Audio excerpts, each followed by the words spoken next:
cső, ez a cső, ez még lehet, hogy sose volt használva. Lehet, hogy nagyon újnak számít.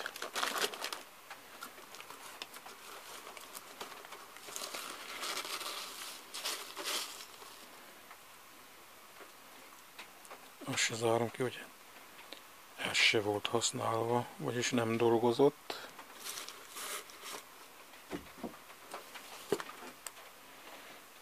Amúgy, ha nézik a videómat páran, elképzelhető, hogy megismerhetik ezeket a dolgokat.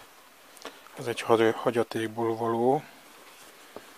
Az úr el szokta vinni a Nosztalgia rádióbőrzére Puskásba, meg talán volt az új helyen a Körösiben is. Úgyhogy lehet, hogy egy páran azért megnézték ezt a pár darab elektroncsövet.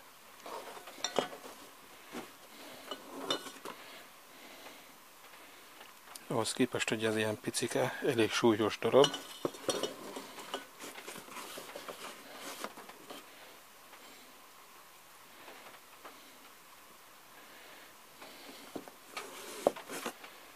Az körülbelül ugyanaz. Szkópcsövek. Mondjuk úgy, hogy a szocializmus hagyatéka.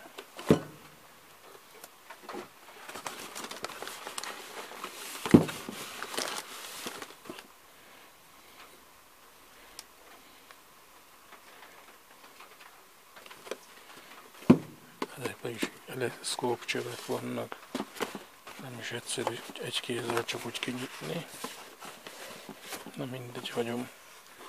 Egyelőre ezekről a csövekről ennyit.